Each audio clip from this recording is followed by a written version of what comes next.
Whew. Good evening, everyone. Good evening. Pastor Dixon here, late. Yeah, definitely late. What am I, about 5 minutes late or so? Yeah. But I had to park, so just sit for a minute, and hopefully I'll get some folks on. Let's see. Let me see.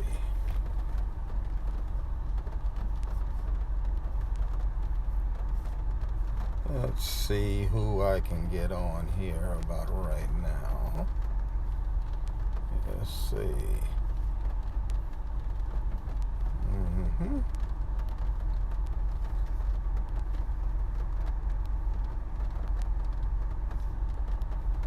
Yep.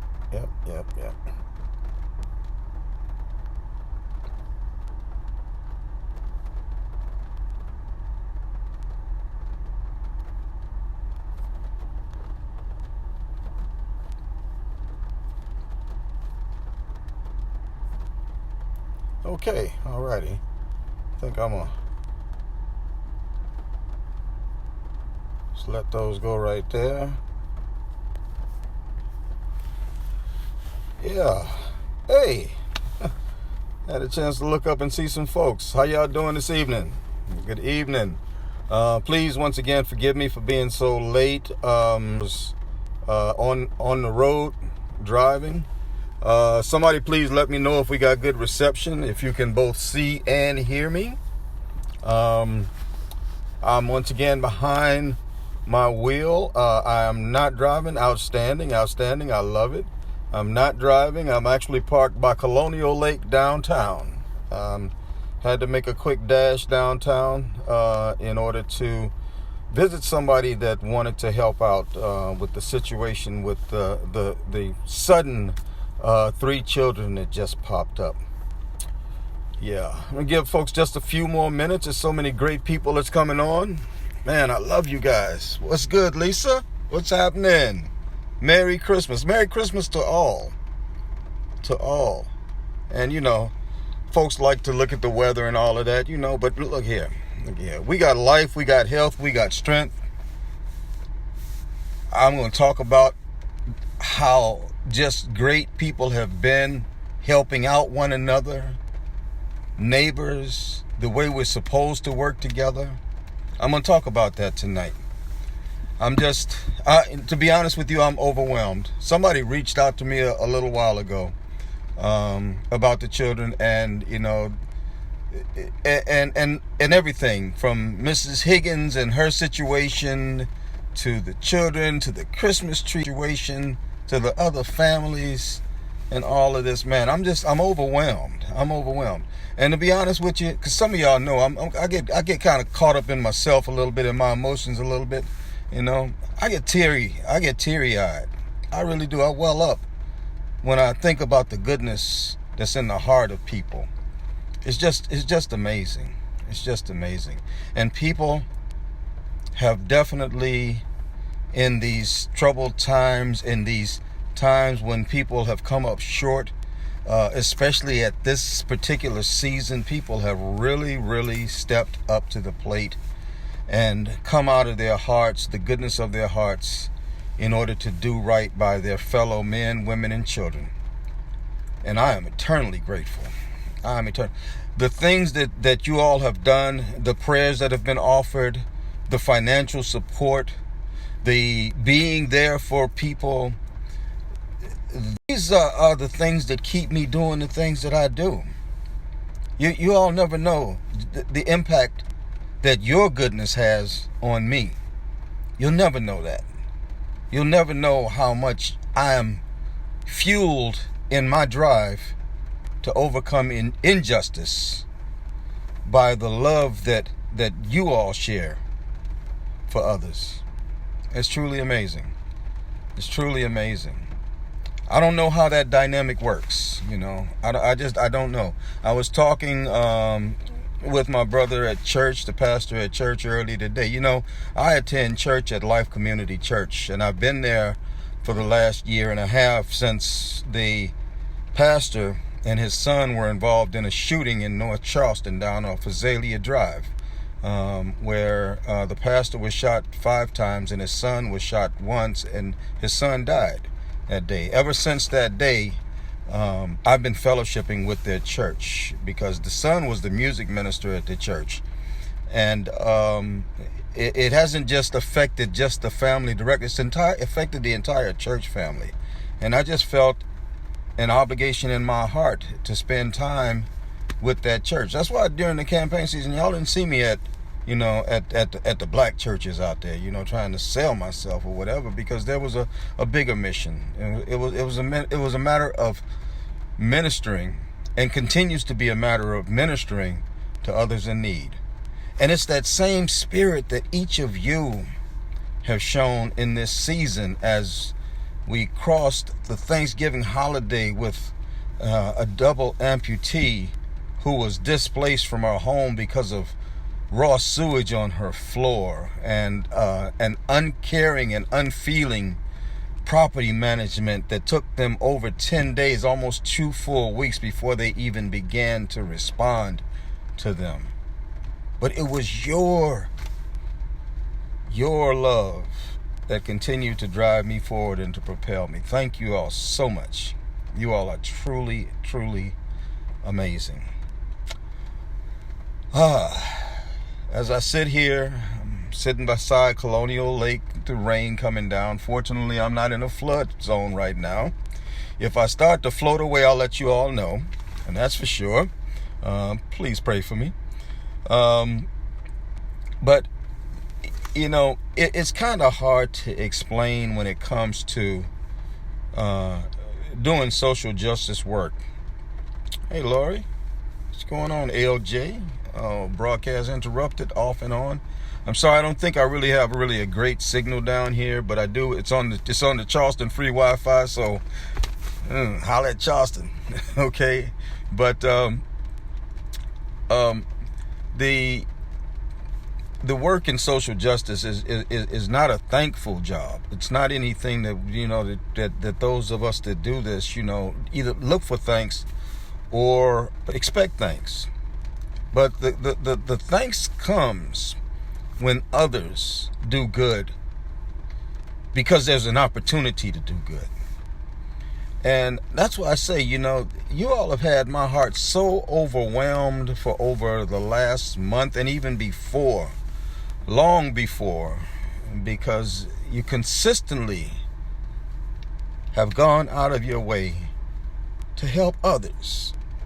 And for me, if I've helped that out in any kind of way, I've done what I'm supposed to do on earth, and each of you has done what you're supposed to do on earth. We fight the battles, in our school system, as we try our best to get others to understand that privatization cuts certain children out of a quality education that's going to lead them to a prosperous later life. And we get frustrated because apparently they don't really understand the depth of what doing good is about. You can't do good superficially. Doing good has to come from within. And it's a full-time job, not a part-time. There's no gray areas for doing good. There's not an area that says I've done something good at Christmas time, but I can still privatize schools and cut children out of a quality public education. There's no gray area within the heart that says that I can fight against abortions for those that do not want to allow women to have the choice over their own bodies, and then blame it on trying to save a life, but not pass legislation that would cut down on gun deaths. We can't say that we're really doing good or feel good about ourselves when we give a dollar raise onto a $7.50 minimum wage in a economic climate that demands $15 to $17 an hour. That's not doing good. That is definitely not doing good. I see I have a vehicle that's pulling up behind me. Okay, just to let you all know. But that's not doing good. That's not what this is about. And certainly, when it comes to that one time a year, that special season of the year, that season we call Christmas, where so many people go out of their way to do good for others, we cannot allow it in our hearts to think that we fulfilled our obligation for the other 11 months out of the year just because we've done good in December. I know I'm preaching to the choir, because everybody that I see on here, y'all some 24/7, 365 days a year do-gooders. And I appreciate every last one of y'all. But there are those in our lives that feel that they've really, they've done everything that they're supposed to do because at Christmas time they stepped up. And some, the rest of the year, they're kind of mean-spirited. But we have to turn that around. And I do believe it's the spirit that each one of you possesses that's really going to turn that around and make others understand just how much good can be done, not only in our communities, but in our state and in our nation, if we not only do good ourselves every month out of the year, but we also impress on others that they are required to do good also. So for those of us that fight in the social justice realm, those of us that have been on picket lines, those of us that have been in board meetings, those of us who have been lobbying in the State House or in Congress, those of us who have run for office, who understand the fact that it is our duty to serve one another here on earth. Somebody said, I think it was Maya Angelou, she said, the rent that we pay on earth is our service to others. For those of us who understand that we need to continue in service because we don't want to be evicted from earth, we need to keep on pressing forward with that same spirit so that others get it deep down inside by our example, that doing good, that loving one another, that preaching peace, that living peace is the only way that collectively, as a city, as a state, as a nation, that we're all, and as a world, that we're all going to be able to live in peace. I'm so tired of people talking about rest in peace, and ain't nobody ever saying live in peace. It's time for each one of you on this live feed tonight, and the many who I know that would want to be but are not. You're the catalyst. We're the catalyst. We're the change that we've been waiting on. We are the change agents that we have been waiting on. We are the ones that can turn a hate-filled, evil, mean-spirited world around and bring it to be a place where people actually love one another in the true sense of the word, unconditionally. Unconditionally. Not like some church folks love conditionally. Nope. Not like even some family members love conditionally, but unconditionally. And that's really what's going to make the difference, and that's what's going to make this the world that we need it to be, to pass on to our children and our children's children and their children. That's the only way that we're going to be able to really, really give those that come behind us the world that they deserve. It's through love. As Dr. King said, man, I've tried hate, and it's too heavy a burden. It's too heavy a burden. I'll tell you how love works. I was at a debate watch party the other night, and a gentleman showed up. I happened to have my head turned when he came in, and there's somebody that actually has badmouthed me to the public, told lies about me to the public, and everything. I mean, mean-spirited, I would call, and probably under the guise of, oh, that's just politics. I don't know, but I know it was lies being told about me. And the person showed up at the watch party. And at that point, I had two choices. I could either cut a fool and ignore him, or ignore him. Actually, three choices: cut a fool, ignore him, or extend my hand in greeting. And he kind of caught me off guard because he walked up and he said, "How you doing, Mr. Dixon?" He doesn't acknowledge the fact that I'm Pastor Dixon. It doesn't, he says, yeah, I don't know. He has his own reasons. So he did, Mr. Dixon. And at that time, there was one part of me that said, don't reach out to him. But there was another part of me that says, love overcomes hate. Love is taking the high road. Love is being the bigger person at all times. And I reached out and I honestly grasped his hand and I shook that hand. Why? Because it's the right thing to do. And no matter which way it goes, I'm a firm believer that love does overcome hate. You see, we have that power. We are the change agents. I don't know if that was in any way changing to that person's heart. I don't know. And it's not on me to know. There's a scripture that says, as much as it is in your power, do good to others, not in their power. The way that I do good to others has nothing to do with how they treat me. Now, I know everybody's not going to receive that. But for me, that's the way I have to operate. That's the only way that I know that I can keep peace within my heart and I can give peace out to others. It's to not worry about their response, but to make sure that my response is right. So as we move forward, I just want to thank you all. Like I said, when it comes time for the things that I have asked of everyone over the last few weeks, words cannot express.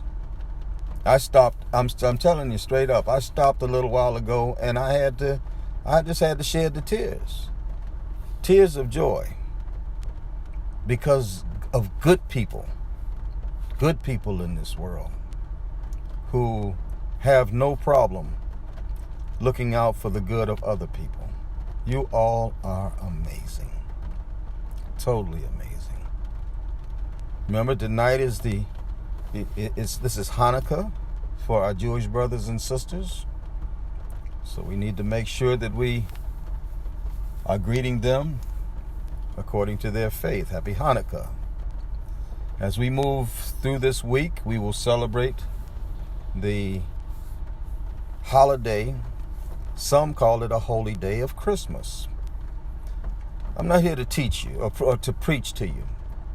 To you be your way and to me be mine.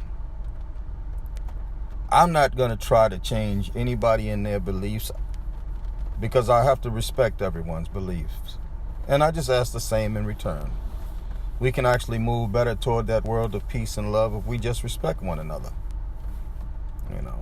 So like I said, tonight's message is not going to be beating up anybody or whatever. I ain't all off on the school board tonight, or, all the different social justice issues that we have. Tonight's a message of love. This is a season of love.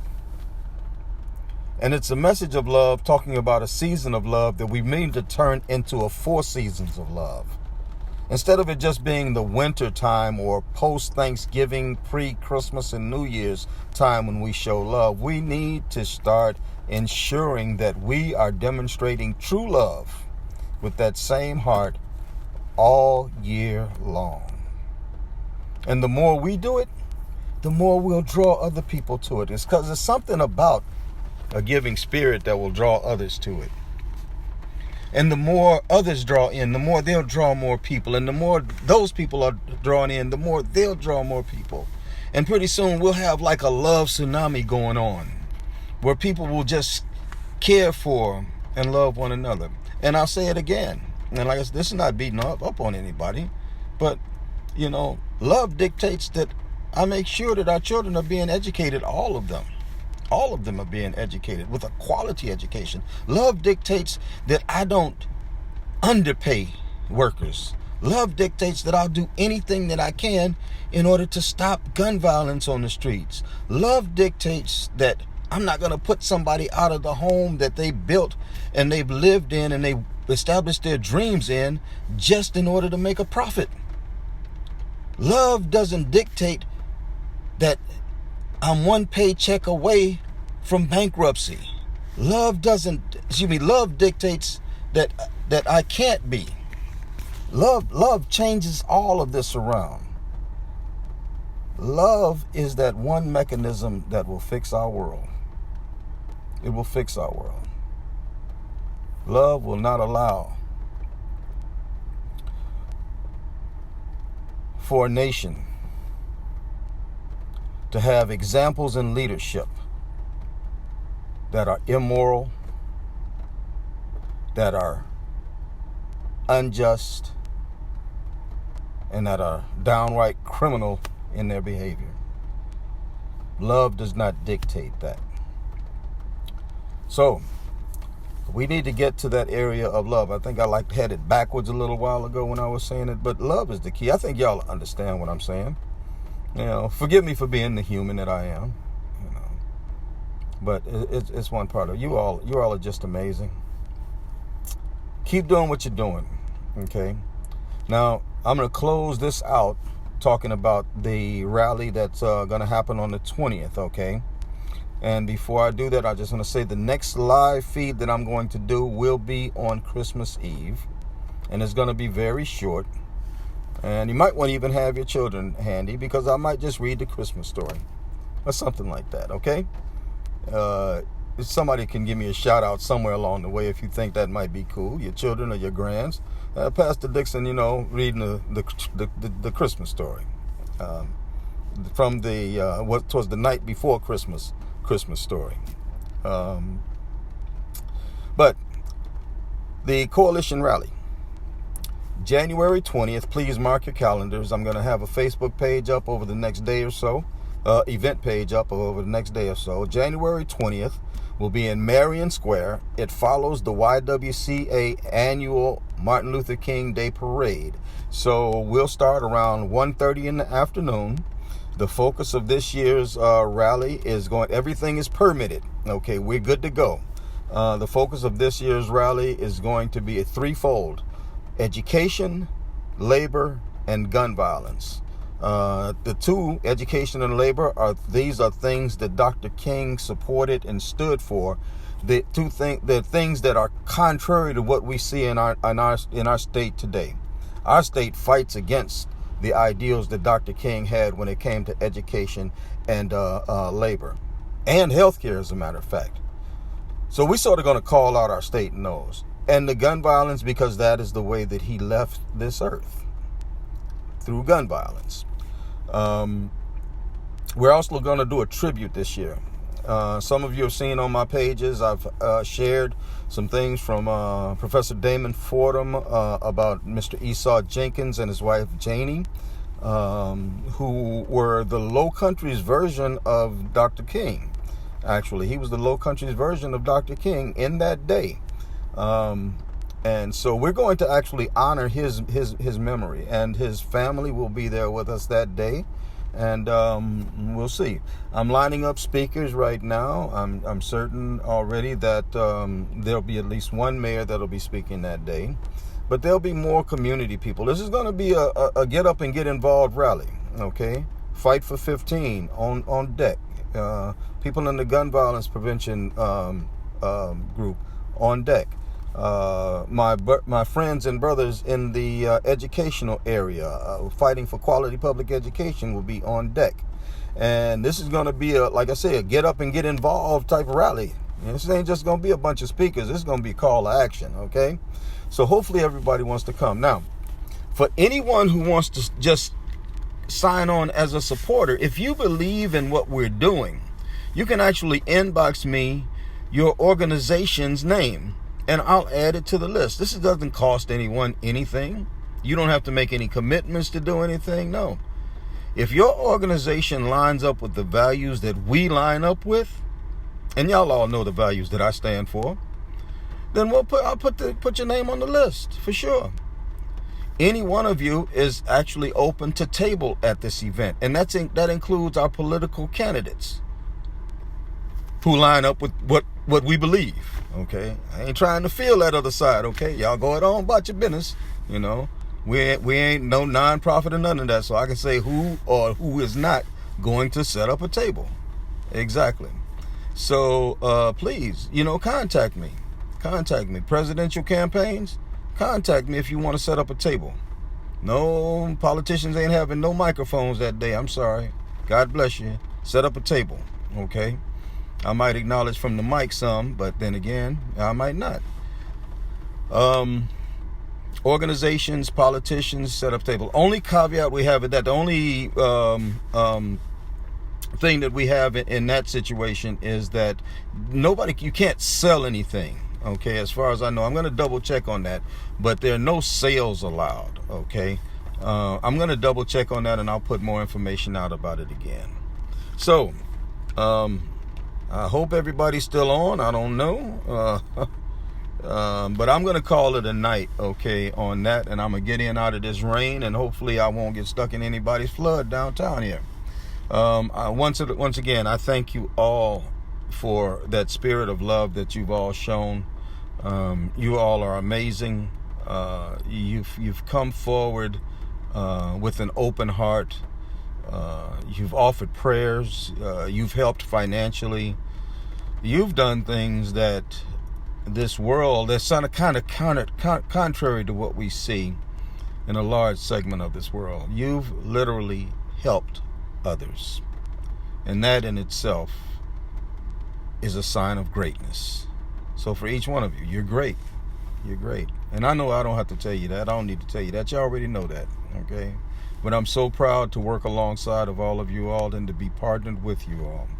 And wherever we go or whatever we do, know that I will forever be indebted to you. And if you ever need Pastor Dixon, as I always say, holla at your boy. Listen, y'all have a wonderful evening, okay? I will, like I said, I'll hit you all up on Tuesday, Christmas Eve, and maybe we'll just have a little chat, or maybe we'll read the night before, because 'twas the night before Christmas. I don't know, but we'll do something. We'll do something lighthearted and not talk about all of the bad things that we can talk about in this world. We'll hold them off. Maybe we'll have less to talk about come January when it comes to bad things, based on the good that we're doing right now. I certainly hope so. Listen, I love you all. Y'all take care. We'll talk again on Tuesday. Hug somebody tonight. I love y'all. Peace.